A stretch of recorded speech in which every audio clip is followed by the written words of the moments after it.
Bonjour à tous et bienvenue sur ma chaîne YouTube Paroles vivantes et d'espoir. Aujourd'hui, nous allons plonger sur un Dieu jaloux, Exode 20.6. Si c'est votre première fois ici, n'oubliez pas de vous abonner et de cliquer sur la cloche pour ne rien manquer de nos prochaines vidéos. Et si vous êtes déjà abonné, merci de votre fidélité. Sans plus attendre, passons directement au sujet du jour. Un Dieu jaloux. Exode 21.6, Introduction. Le peuple d'Israël est au pied du mont Sinaï, où Dieu lui est apparu dans un orage terrible au point où tout tremblait. Le peuple s'est purifié pour se présenter devant Dieu au troisième jour.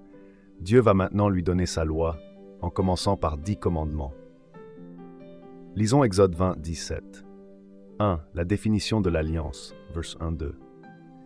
Dieu leur rappelle qu'il est celui qui les a libérés de l'Égypte, pour qu'il soit son peuple, et que lui soit leur Dieu. Exode 19.5-6. Maintenant, si vous écoutez ma voix et si vous gardez mon alliance, vous m'appartiendrez en propre entre tous les peuples, car toute la terre est à moi. Quant à vous, vous serez pour moi un royaume de sacrificateurs et une nation sainte. Dieu définit les termes de l'alliance entre lui et les Israélites, et il commence par 10 commandements, qui sont les principales clauses de cette alliance. 10 choses faciles à mémoriser pour le peuple. 10 choses qui déterminent la manière de vivre au quotidien. 4 concernant plutôt la relation avec Dieu. 6 concernant les relations entre membres du peuple. Nous étudierons aujourd'hui les 2 premiers commandements. Devons-nous obéir à cette loi? Mais d'abord, une question très importante se pose pour nous. Devons-nous obéir à cette loi? Il existe plusieurs positions parmi les chrétiens. Certains disent que nous devons obéir à toute la loi, sauf lorsque le Nouveau Testament spécifie directement que nous n'avons pas à le faire. Certains disent que la loi est présentée en trois catégories, et que la loi cérémonielle et la loi civile sont abolies, mais que la loi morale demeure. Je comprends, pour ma part, comme plusieurs dans cette assemblée, que nous ne sommes pas sous l'autorité directe de la loi de l'Ancien Testament, Galates 5.18. Mais si vous êtes conduits par l'Esprit, vous n'êtes pas sous la loi. Romains 6.14.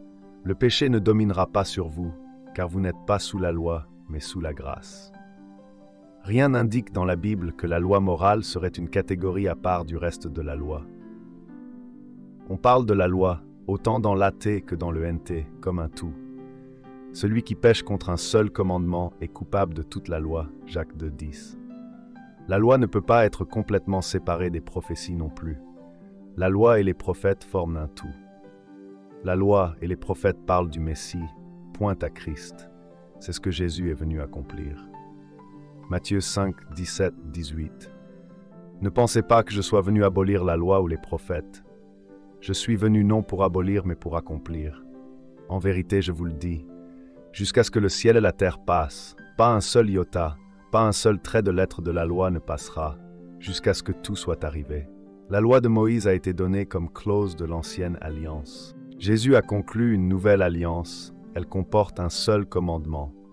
Aimez-vous les uns les autres comme je vous ai aimés. Elle comporte plusieurs prescriptions qui lui sont rattachées. La loi de Moïse a été donnée pour être administrée par les prêtres. Christ étant le nouveau prêtre de la nouvelle alliance, une nouvelle loi a été donnée. Hébreux 7, 11-12. Si donc la perfection avait pu être atteinte par le sacerdoce lévitique, car c'est sur lui que repose la loi donnée au peuple, quel besoin y avait-il encore qu'un autre sacrificateur paraisse selon l'ordre de Melchisédek et non pas selon l'ordre d'Aaron? Car lorsque le sacerdoce est changé, il y a nécessairement aussi un changement de loi. Cette nouvelle loi donnée dans la nouvelle alliance avait été prophétisée dans l'AT. Jérémie 31. 31-34. Voici que les jours viennent, oracle de l'Éternel, où je conclurai avec la maison d'Israël et la maison de Juda une alliance nouvelle, non comme l'alliance que j'ai conclue avec leur père, le jour où je les ai saisis par la main pour les faire sortir du pays d'Égypte, alliance qu'ils ont rompue, quoique je sois leur maître, oracle de l'Éternel.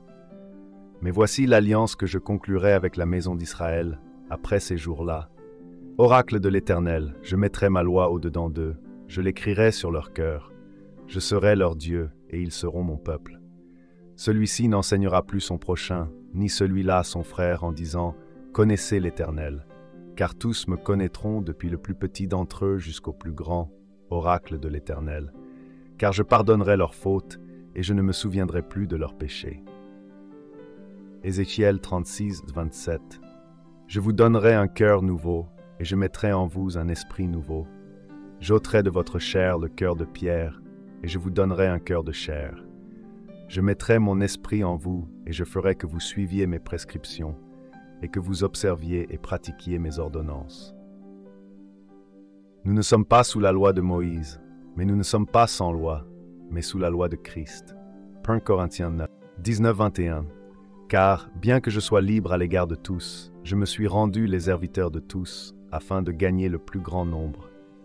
Avec les Juifs, j'ai été comme Juif, afin de gagner les Juifs. Avec ceux qui sont sous la loi, comme sous la loi, et pourtant je ne suis pas moi-même sous la loi, afin de gagner ceux qui sont sous la loi, avec ceux qui sont sans loi comme sans loi. Et pourtant je ne suis pas moi-même sans la loi de Dieu, mais sous la loi de Christ, afin de gagner ceux qui sont sans loi. Pourquoi étudier la loi de Moïse? Elle révèle Dieu, sa personne, sa volonté, la loi de Dieu, ce qu'il aime, ce qu'il n'aime pas. La question à se poser, quel est le principe derrière chaque article de loi? Elle révèle Christ, sa personne, son œuvre, le point culminant dans le plan de salut de Dieu. La question à se poser, comment chaque article de loi trouve-t-il un accomplissement en Jésus? Puisque c'est le même Dieu qui a donné la loi de Moïse et la loi de Christ, il est normal qu'il y ait beaucoup d'éléments qui continuent d'une alliance à l'autre. 4. Ne pas avoir d'autres dieux. Ce premier commandement peut nous paraître évident, mais pour les Israélites, c'était un gros changement. Ils s'étaient formés comme peuple en Égypte, où on adorait une foule de dieux. Tous les peuples à cette époque adoraient plusieurs dieux. Aucun texte d'alliance retrouvé par l'archéologie entre un peuple et un dieu n'incluait une clause d'exclusivité. Ils avaient l'habitude de servir d'autres dieux. Ils devaient prendre la décision de renoncer à eux. Josué leur rappellera plus tard à leur entrée dans la terre promise, versets 24 à 15. Maintenant, craignez l'Éternel et servez-le avec intégrité et fidélité. Ôtez les dieux qu'ont servi vos pères, de l'autre côté du fleuve et en Égypte, et servez l'Éternel. Et si vous ne pensez pas devoir servir l'Éternel, choisissez aujourd'hui qui vous voulez servir, ou les dieux que servaient vos pères au-delà du fleuve, ou les dieux des Amoréens dans le pays desquels vous habitez. Moi et ma maison, nous servirons l'Éternel. Quel est le principe derrière ce commandement? Être du côté de l'Éternel, être son serviteur, implique de n'adorer que lui seul, partager l'adoration réservée à l'Éternel avec un autre Dieu. Revient à rejeter l'Éternel. Il n'y a que deux camps, ceux qui adorent Dieu seul et tous les autres. Comment ce commandement trouve-t-il son accomplissement en Jésus? Jésus-Christ doit être adoré en exclusivité.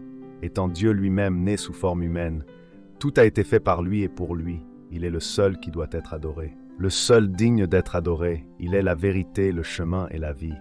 Être avec Dieu, c'est être avec Christ seul. Sinon, on est contre Christ et contre Dieu. 1 Jean 5, 19-21.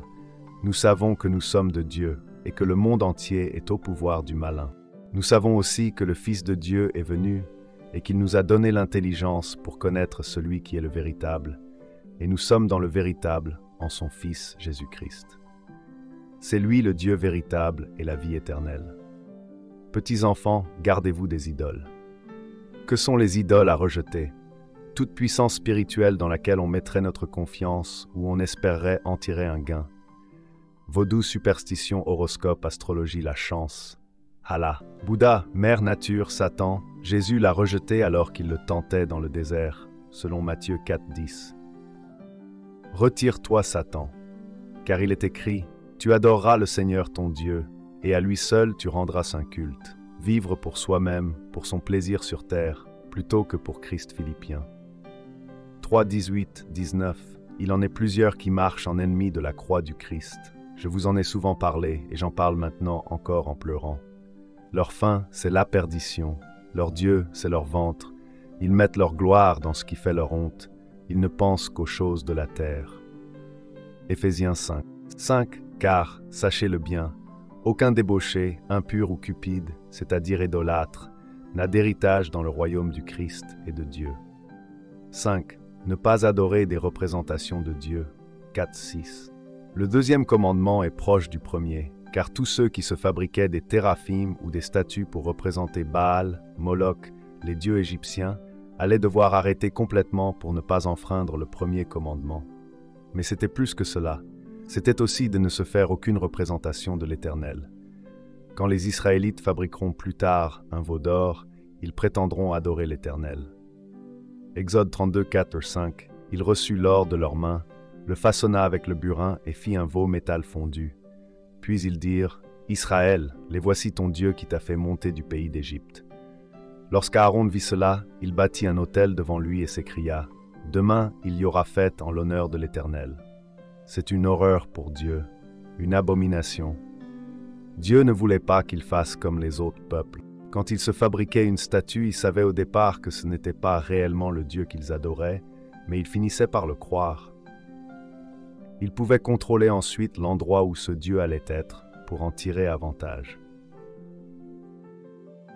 Dieu est le Créateur, et il ne doit pas être représenté par un élément de sa création. Dieu ne voulait pas cela, parce qu'il est jaloux. Pas dans le sens qu'il veut quelque chose qui ne lui appartient pas, dans le sens qu'il veut garder pour lui ce qui lui appartient. Il a établi un lien d'amour avec le seul peuple qu'il avait choisi.